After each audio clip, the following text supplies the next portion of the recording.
नमस्कार साथियों, स्वागत है आपका हमारे YouTube चैनल जीएस नीति में।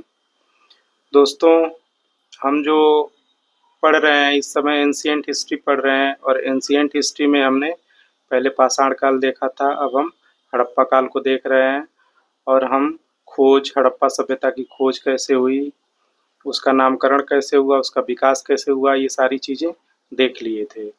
आज हम देखने वाले हैं कि मोहनजोदड़ो से कौन-कौन सी चीज़ें हमें प्राप्त हुई हैं जो एग्ज़ाम की दृष्टि से बहुत ही ज़रूरी हैं।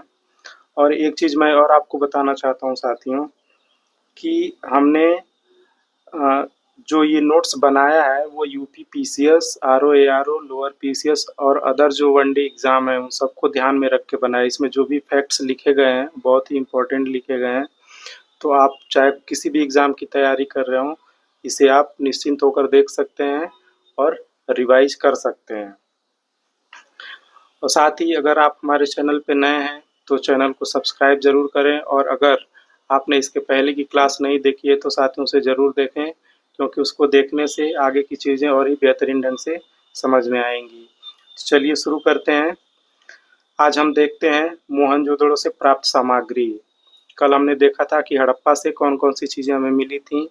आज हम हड़प्पा सभ्यता का सबसे बड़ा स्थल वो है मोहनजोदड़ो, और मोहनजोदड़ो में कौन-कौन सी चीज़ें मिली थीं, उसको आज हम देखेंगे। तो चलिए शुरू करते हैं। मोहनजोदड़ो, इसका परिचय थोड़ा देख लेते हैं। इसे सिंध का नखलिस्तान कहा जाता है। आपको पता है कि मोहनजोदड़ो जो है वो पाकिस्तान के सिंध प्रांत में स्थित है और सिंध के लरकाना जिले में है और सिंधु नदी के दाहिने तट पे ये स्थित है मोहनजोदड़ो। अब मोहनजोदड़ो को हम सिंध का नखलिस्तान भी कहा जाता है या कहते हैं। सिंधी भाषा में इसका अर्थ होता है मृतकों का टीला। मोहनजोदड़ो का सिंधी भाषा में अर्थ होता है मृतकों का टीला। इसके उपनाम और भी हैं, जैसे आप देख सकते हैं सिंध का बाग, इसे सिंध का बाग भी कहा जाता है, रेगिस्तान का बागीचा भी कहा जाता है और स्तूपों का शहर भी कहा जाता है। तो ये सारे नाम इसके याद रखिएगा आप लोग। अब हम इसको कुछ ऐसे ढंग से देखेंगे कि हमें चीज़ें जो हैं वो याद रहें। हम तो फैक्ट ज़रूर देख रहे हैं, लेकिन हम इनको एक क्रमबद्ध तरीके से देखेंगे। इसके लिए हमने थोड़ा बहुत ट्रिक बनाया हुआ है कि कैसे हम मतलब मोहनजोदड़ो को घूमें, या मोहनजो मान लीजिए कि हम मोहनजोदड़ो घूमने ही जा रहे हैं, तो हम कैसे-कैसे आगे बढ़ सकते हैं कि चीज़ें हमें याद रहें। तो उसी क्रम में हमने अपने नोट्स को लगाया हुआ है, तो देखते हैं ये कितना कारगर साबित होता है, ये तो आप ही बताएँगे। चलिए, मोहनजोदड़ो का दर्शन, यानी मान लीजिए कि हम मोहनजोदड़ो घूमने जा रहे हैं, तो जब मोहनजोदड़ो घूमने जाएँगे तो सबसे पहले हम मोहनजोदड़ो में जब प्रवेश करते हैं उसके दुर्ग क्षेत्र में, हमें पता है कि मोहनजोदड़ो जो है या कोई भी हड़प्पाई स्थल जो है वो 2 भागों में बाँट कर बसाए गए थे, एक दुर्ग क्षेत्र और एक निचला नगर। तो जब हम मोहनजोदड़ो के दुर्ग क्षेत्र में प्रवेश करते हैं तो सबसे पहले जो धार्मिक स्थल मिलता है वो मिलता है हमें बृहद स्नानागार। धार्मिक स्थल इसे इसलिए कहा जा रहा है क्योंकि इसमें लोग किसी भी अवसर पे नहाने के लिए जाते थे, या बृहद स्नानागार इसीलिए इसे कहा गया कि यहाँ लोग बड़ी संख्या में स्नान करने आते होंगे। तो इसका मतलब ये है कि ये पवित्र स्थल रहा होगा, जल की पूजा होती रही होगी, इसलिए तो लोग यहाँ पे स्नान करने के लिए आते रहे होंगे। तो जो बृहद स्नानागार है वो सबसे पहले पड़ता है। तो हम लोग जब पहुँचते हैं बृहद स्नानागार, तो हम एक गाइड लेते हैं कि वो हमें बताए कि मतलब यहाँ की क्या-क्या विशेषताएं हैं। तो गाइड हमें बताता है कि सर ये जो बृहद स्नानागार ये बहुत बड़ा है, इसकी जो माप है वो 55 मीटर इंटू 33 यानी 33 मीटर है। मतलब इसकी लंबाई 55 मीटर और चौड़ाई जो है वो 33 मीटर है, पूरे बृहद स्नानागार की। लेकिन अगर आप केवल स्नान कुंड की बात करेंगे, जो आप देख सकते हैं ये स्नान कुंड है जिसमें पानी भरा होता है और जिसमें लोग स्नान करते हैं, अगर इसकी लंबाई की बात करें तो 11.88 मीटर लंबा है, 7.01 मीटर चौड़ा है और 2.43 मीटर गहरा है। तो ये गाइड हमें बताता है, तो हमें पता लगता है कि मोहनजोदड़ो का जो स्नानागार है वो उसकी माप कुछ ऐसी है। तो कोई बात नहीं, हम फिर इसमें उतरते हैं और नहाते हैं। नहाने धोने के बाद हम जब हम उसमें नहा रहे होते हैं तो हमें ये महसूस होता है कि जो नीचे का उसका सरफेस है वो धंस नहीं रहा है बल्कि स्लिपरी है। तो जब हम गाइड से पूछते हैं तो वो बताता है कि सर ये जो इसकी दीवारें हैं बृहद स्नानागार की, वो वाटर प्रूफ हैं। मतलब ये पानी को एब्जॉर्ब नहीं करती हैं, ना ही गीली होती हैं। ये इसमें पानी भी एकदम साफ सुथरा रहता है और इसमें कोई कचड़ा वगैरह नहीं होता है। तो फिर पूछा गया कि भाई ये ऐसे क्यों हुआ? तो वो बताता है कि सर इसमें बिटुमन का लेप लगाया गया है। सोचिए उस समय बृहद स्नानागार को वाटरप्रूफ बनाने के लिए उसमें बिटुमन का लेप लगाया जाता था, जो वाटरप्रूफ एक तरह से होता था, वाटरप्रूफ पदार्थ। तो इसको लगाया जाता था और इसके चलते विश्व में वाटर प्रूफिंग का पहला उदाहरण स्नानागार से ही मिला है। तो ये ध्यान रखिएगा, विश्व में, पूरे विश्व में वाटर प्रूफिंग का पहला उदाहरण कहाँ से मिल रहा है हमें? स्नानागार से ही मिल रहा है। ठीक है, फिर हम नहाने धोने के बाद अब हमें भूख लगती है और हम बढ़ते हैं कहाँ? अन्नागार की तरफ। फिर हम अन्नागार की तरफ जाते हैं, सोचते हैं कि वहाँ से अनाज वगैरह खरीदेंगे और कुछ बनाएंगे, खाएंगे, फिर आराम किया जाएगा। तो जब हमें गाइड अन्नागार की तरफ लेके जाता है तो वो तो और भी बड़ी इमारत हमें दिखती है, स्नानागार से भी बड़ा। गाइड बताता है हाँ सर ये स्नानागार से भी बड़ा, और यहाँ तक कि ये पूरे मोहनजोदड़ो की सबसे बड़ी और विशाल इमारत है। तो पूछा जाता है कि भाई इसकी माप क्या है? तो बताता है कि इसकी माप जो है वो 55 मीटर लंबाई है और 37 मीटर इसकी चौड़ाई है। तो समझ सकते हैं कि ये पूरे मोहनजोदड़ो की सबसे विशाल इमारत है, इससे बड़ी कुछ भी नहीं है। खैर कोई बात नहीं, हम लोगों ने क्या किया, वहाँ से अनाज लिए और पकाने के लिए हम अब पहुँचते हैं कहाँ? बृहद स्नानागार के दक्षिण में स्थित होता है सभा भवन।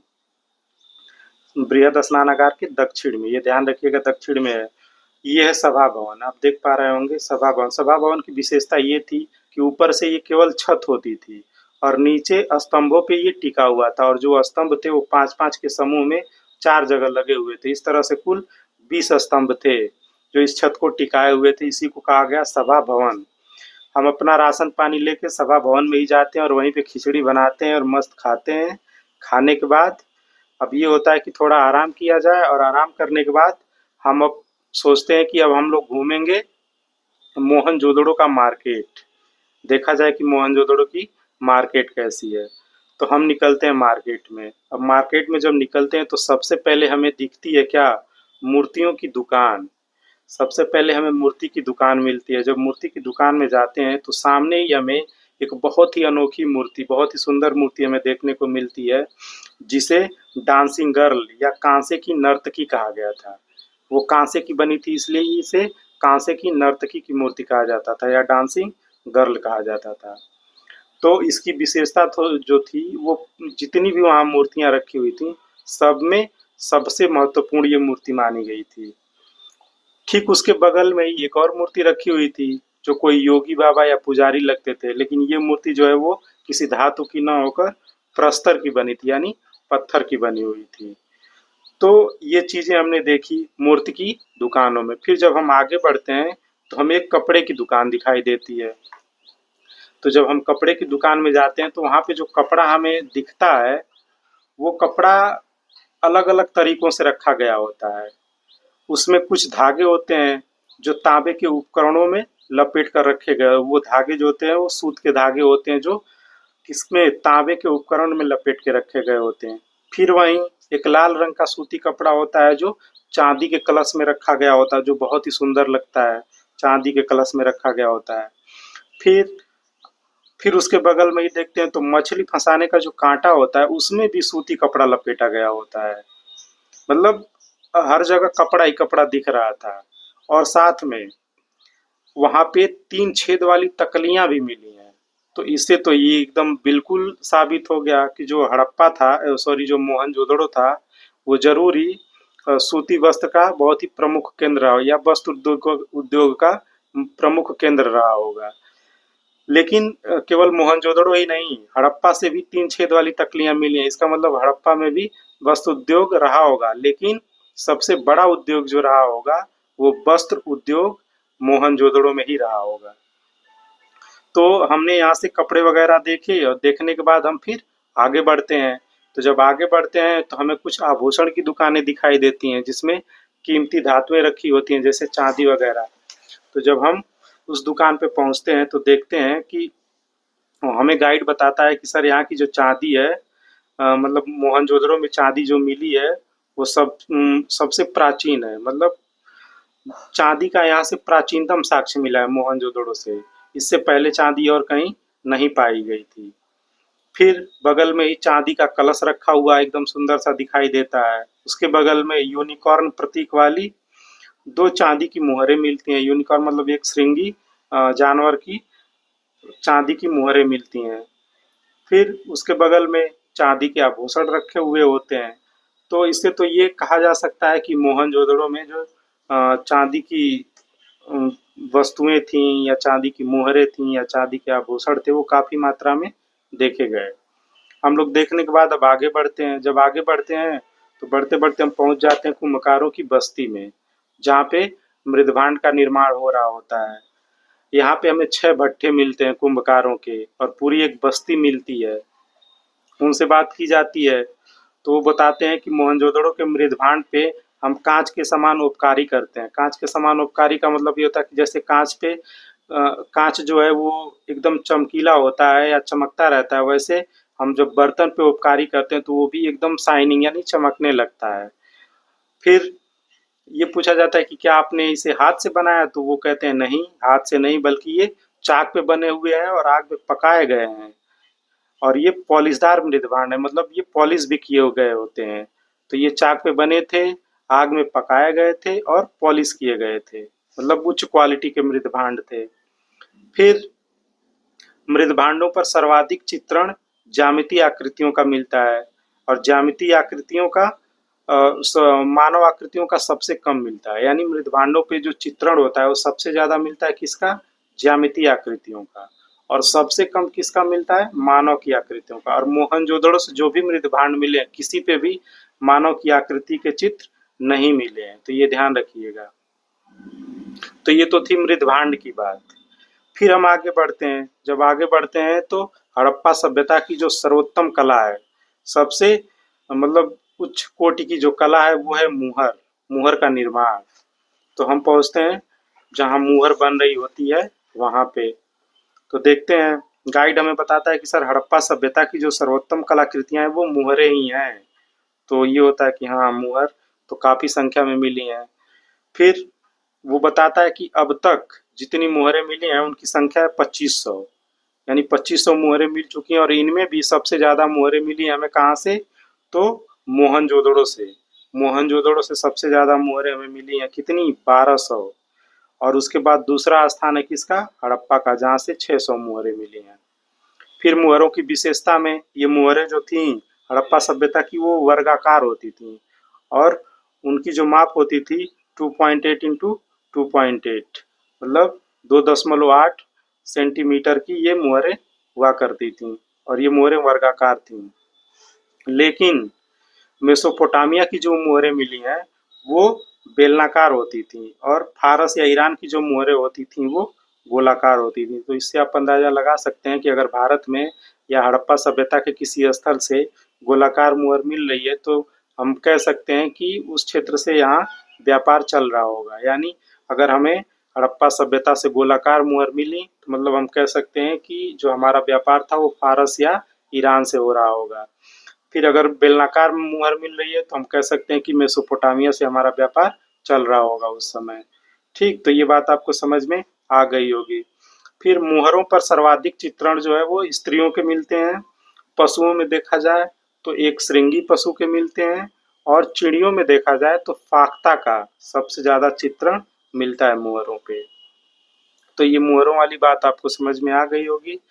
अब आगे चलते हैं और भी देख लेते हैं कि और कौन कौन सी चीजें हैं जो मोहनजोदड़ो से हमें मिलती हैं।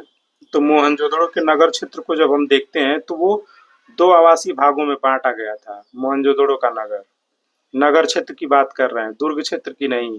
नगर क्षेत्र जो है वो दो आवासीय भागों में बांटा गया था। एक का नाम था HR क्षेत्र और दूसरे का नाम था DK क्षेत्र। HR क्षेत्र और DK क्षेत्र, तो ये ध्यान रखिएगा।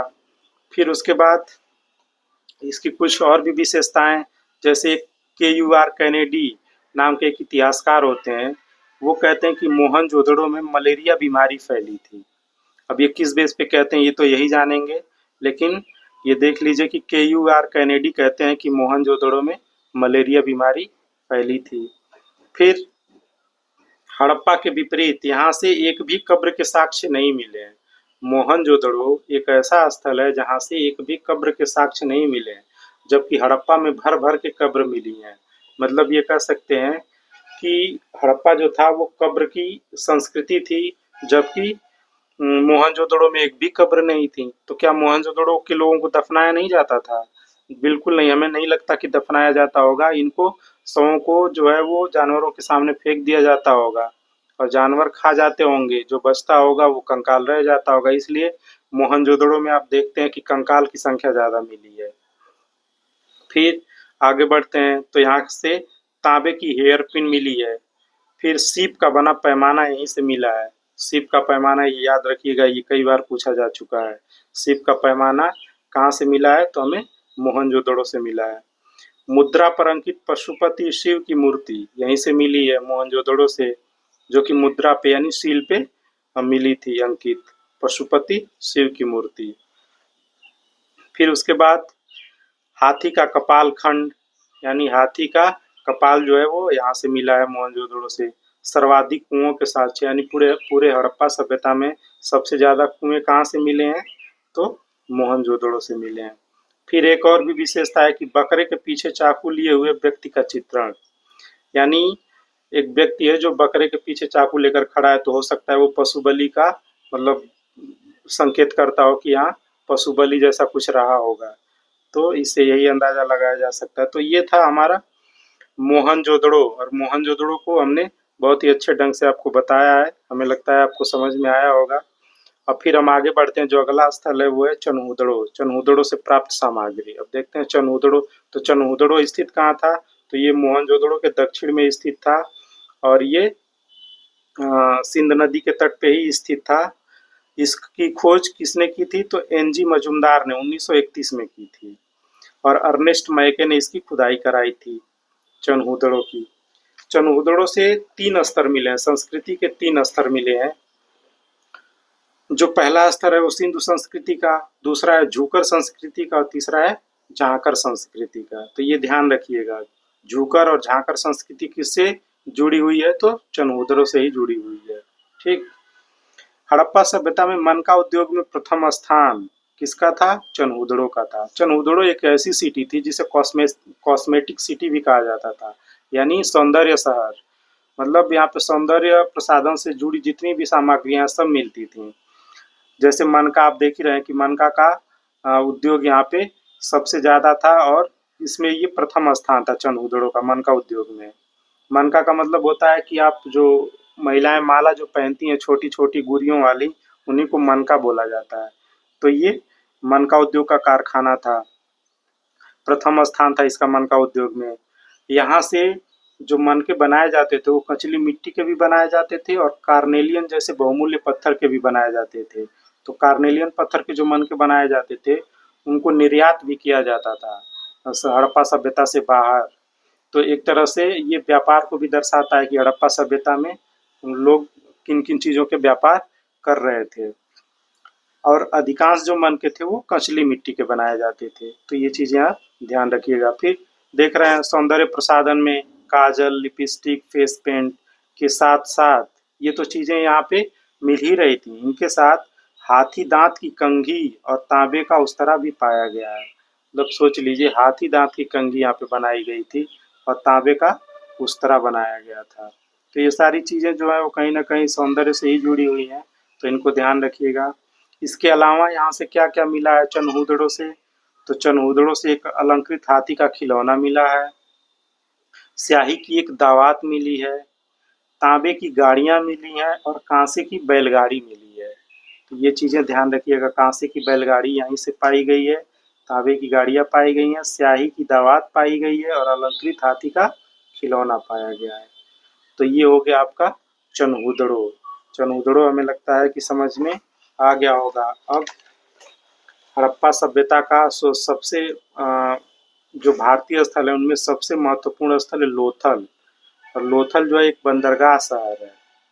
लोथल जो है वो अगर अपनी ग्रामीण संस्कृति से नगरीय संस्कृति में परिवर्तित हुआ तो इसके पीछे कृषि न होकर व्यापार था, यानी बंदरगाह था, यहाँ से व्यापार होते थे, इसलिए ये हड़प्पा सभ्यता में नगरीय सभ्यता के रूप में विकसित हो पाए थे। दो ही स्थल ऐसे हैं पूरे हड़प्पा सभ्यता में जिनको विकसित होने में कृषि का नहीं बल्कि व्यापार का बहुत बड़ा हाथ रहा है। जैसे एक हो गया सूतका गेंडोर जो कि पाकिस्तान में है, वो भी एक बंदरगाह शहर है। वहाँ पे भी कृषि नहीं बल्कि व्यापार ने उसे नगरीय स्थिति में लाया था। वैसे ही लोथल है, लोथल भी एक बंदरगाह शहर था, इसलिए यहाँ पे व्यापार बहुत ज़्यादा होता था, तो ये व्यापार की वजह से नगर के रूप में विकसित हो पाया था। तो लोथल जो है वो एक बंदरगाह शहर है। लोथल को हम क्या कहते हैं, लघु हड़प्पा और लघु मोहनजोदड़ो के नाम से भी जानते हैं। लघु हड़प्पा क्यों कहते हैं, क्योंकि जो हड़प्पा में जितनी भी चीज़ें पाई गई हैं या जो भी उसकी विशेषताएं वो सारी विशेषताएं लोथल में मिलती हैं, इसलिए इसे लघु हड़प्पा कहा जाता है। वैसे लघु मोहनजोदड़ो यानी मोहनजोदड़ो में जो जो विशेषताएं हैं हड़प्पा सभ्यता की या जो जो चीज़ें पाई गई हैं लगभग सारी चीज़ें आपको लोथल में मिलेंगी, इसलिए इसे लघु मोहनजोदड़ो भी कहा जाता है लोथल को। इसका परिचय देख लेते हैं। तो गुजरात के अहमदाबाद में भोगवा नदी के तट पर स्थित है। 1957 में एस.आर. राव ने इसे खोजा था। यहाँ दुर्ग और निचला नगर एक ही प्राचीर से घिरे हुए हैं, यानी दुर्ग क्षेत्र और निचला नगर को एक ही बाउंड्री से घेरा गया था, अलग अलग नहीं।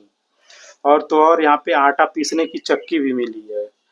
लोथल से ये देख लीजिए कि आटा पीसने की चक्की मिली थी।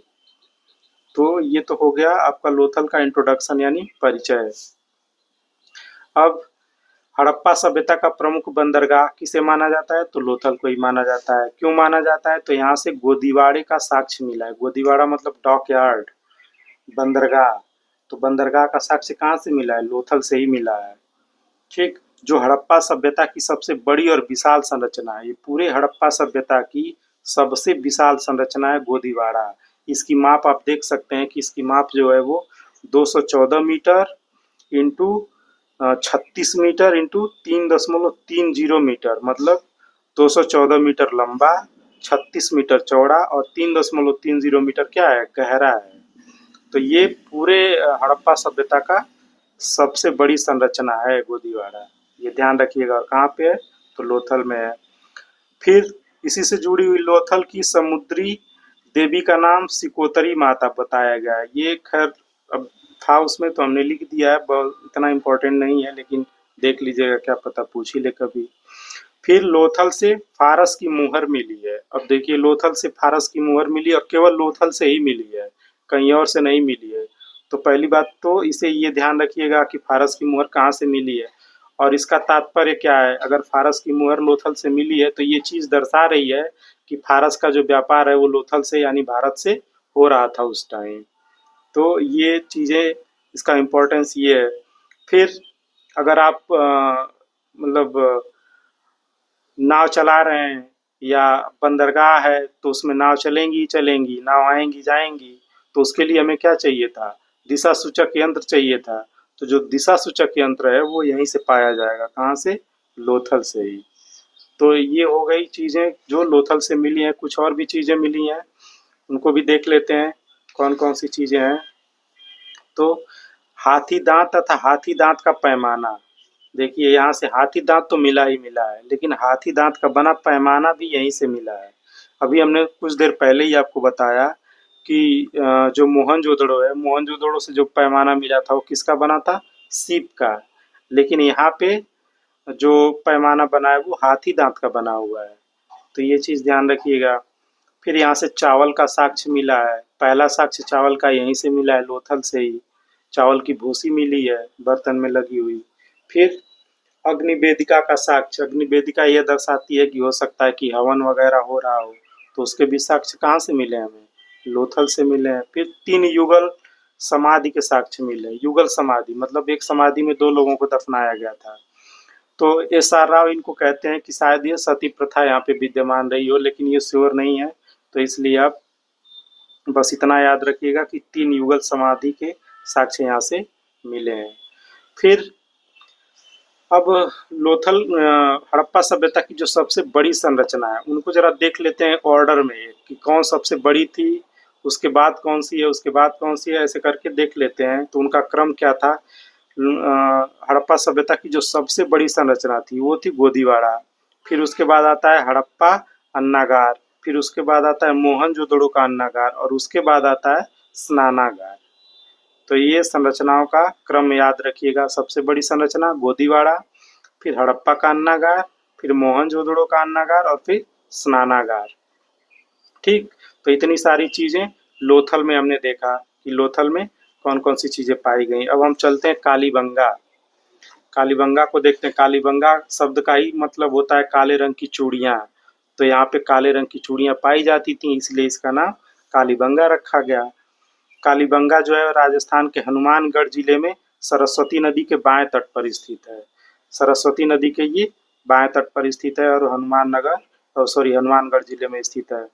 कालीबंगा जो है वहाँ से तीनों स्तरों के साक्ष्य मिले हैं। हड़प्पा संस्कृति के तीनों स्तरों के साक्ष्य मिले हैं, जैसे प्राक हड़प्पा, फिर परिपक्व हड़प्पा और हड़प्पोत्तर, यानी हड़प्पा का जो हड़प्पा परिपक्व हड़प्पा के बाद का जो समय होता है उसके उसे कहते हैं हड़प्पोत्तर। तो ये तीनों अवस्थाओं के साक्ष्य यहाँ से देखने को मिलते हैं हमें कालीबंगा से, ये ध्यान रखिएगा। दशरथ शर्मा एक इतिहासकार होते हैं, इसे हड़प्पा की तीसरी राजधानी बताते हैं। देखिए, हड़प्पा की पहली राजधानी हो गई हड़प्पा, फिर दूसरी हो गई मोहनजोदड़ो और कालीबंगा को तीसरी राजधानी बताते हैं। क्यों? क्योंकि इनमें काफ़ी सिमिलरिटीज थी, मतलब समानताएं इसमें काफ़ी थी, इसलिए कालीबंगा को तीसरी राजधानी बताया गया। दशरथ शर्मा जी बताते हैं। फिर आगे देखते हैं कि यहाँ से कौन सी चीजें मिली। तो यहाँ से प्राक हड़प्पा काल का जुता हुआ खेत का साक्ष्य मिलता है। देखिए, जुता हुआ खेत का साक्ष्य मिला है, पर ये याद रखिएगा कि ये परिपक्व हड़प्पा काल का नहीं बल्कि प्राक हड़प्पा काल का है। तो जब क्वेश्चन ऐसा पूछा जाए तो ध्यान में रख के आप इसे देखेंगे कि प्राक हड़प्पा लगा के पूछ रहा है कि परिपक्व हड़प्पा। तो जुता हुआ खेत का जो साक्ष्य है कालीबंगा से वो प्राक हड़प्पा कालीन है। फिर यहीं से कालीबंगा से ही एक साथ दो फसलों के उगाए जाने का साक्ष्य मिला है और ये केवल और केवल यहीं से मिला है पूरे हड़प्पा सभ्यता में, और कहीं से नहीं मिला। इसलिए बहुत इंपॉर्टेंट है कि एक साथ दो फसलें कहाँ उगाई जाती थी, तो कालीबंगा में। और कौन कौन सी? चना और सरसों। ठीक, फिर यहाँ से देख सकते हैं आप 7 हवन कुंड के साक्ष्य मिले हैं, यानी हवन वगैरह होते रहे होंगे। फिर कच्ची ईंटों के मकान, ये भी इसकी बहुत स्पेशल विशेषता है कि जो कच्ची ईंटों की मकानें यहाँ पाई जाती थी, इससे ये पता चलता है कि जो कालीबंगा है वो एक दीनहीन बस्ती है, मतलब गरीबों की बस्ती है। क्योंकि हड़प्पा सभ्यता में जितने भी नगर हैं सब में जो मकान या भवन बनाए गए थे वो पक्की ईंटों के बनाए गए थे, सिवाय कालीबंगा के भवनों के। कालीबंगा के जो भवन है वो कच्ची ईंटों के बनाए गए, इसलिए इन्हें दीनहीन बस्ती कहा जाता है, गरीबों की बस्ती कहा जाता है। और तो और पूरे हड़प्पा सभ्यता के सभी नगरों में जो नालियां थी वो पक्की ईंटों की बनी थी और उन्हें ढका भी गया था अच्छी तरह से। लेकिन यहाँ पे जो नाली पाई गई है वो लकड़ी की नाली पाई गई है। तो दीनहीन कहने का एक रीजन ये भी है कि यहाँ पे कोई सार्वजनिक नाली या जल निकासी की कोई उचित व्यवस्था नहीं थी, बल्कि यहाँ पे लकड़ी की नाली बनाई गई थी और उसी से क्या हो रहा था, जल निकासी की व्यवस्था हो रही थी। फिर हम आगे बढ़ते हैं, आगे देखते हैं। यहाँ से कालीबंगा से हमें बेलनाकार मुहर मिली। अब देखिए, कालीबंगा से बेलनाकार मुहर, हमने बताया कि बेलनाकार मुहर कहाँ पे पाई जा रही थी, तो मेसोपोटामिया में। मेसोपोटामिया की मुहर ही बेलनाकार थी, तो इसका मतलब है कि मेसोपोटामिया से संपर्क था हमारी सभ्यता का, तो इसलिए यहाँ से बेलनाकार मुहर मिली है। इसके बाद फर्श में अलंकृत ईंटों का प्रयोग। यहाँ के जो फर्श थे कालीबंगा के उसमें कहीं कहीं अलंकृत ईंटों का प्रयोग भी देखने को मिलता है, मतलब डेकोरेटेड ईंट। फिर वहीं कालीबंगा और लोथल से खोपड़ी की शल्य चिकित्सा के प्रमाण मिलते हैं। खोपड़ी की शल्य चिकित्सा ऑपरेशन के प्रमाण मिलते हैं। फिर ऊँट की अस्थियां भी पाई जाती हैं। तो ये सारी चीज़ें जो है वो कालीबंगा से मिली हैं। इनको आप देख सकते हैं और ध्यान में रख सकते हैं। फिर आगे बढ़ते हैं, आगे हम देखते हैं। तो अगला स्थल है बनावली। बनावली से प्राप्त सामग्री कौन कौन सी हैं तो देख लेते हैं। पहला इसका परिचय देख लेते हैं। हरियाणा के फतेहाबाद जिले में घग्गर नदी या रंगोई नदी के तट पर स्थित है बनावली। फतेहाबाद जिले में और घग्गर नदी या रंगोई नदी के तट पर स्थित है। यहाँ भी कालीबंगा की तरफ प्राक हड़प्पा और हड़प्पा काल की संस्कृतियां पाई जाती हैं। यहाँ दोनों संस्कृतियां पाई जाती हैं, प्राक हड़प्पा कालीन यानी ग्रामीण संस्कृति और नगरीय संस्कृति दोनों पाई गई हैं बनावली से। फिर बनावली में जल निकासी व्यवस्था का अभाव है। देखिए कालीबंगा में तो अभाव था ही, बनावली में भी जल निकासी व्यवस्था का अभाव देखने को मिलता है। यहाँ पे तो कह सकते हैं कि यहाँ पे पक्की नालियाँ नहीं रही होंगी। फिर यहाँ से खिलौने मिट्टी के खिलौने का हल मिलता है, तो इससे ये पता चलता है कि ये लोग हल का प्रयोग कर रहे होंगे कृषि में। फिर यहाँ से धावन पात्र के साक्ष्य मिले, मतलब वाश बेसिन के साक्ष्य भी मिले हैं। कहाँ से? बनावली से। तो ये तो था आपका बनावली। अब ये छोटे छोटे स्थल हैं जिनको मतलब इन जो भी थोड़ी थोड़ी विशेषताएं हैं वो देखते चलते हैं, फिर ये जल्दी से खत्म हो जाएगा।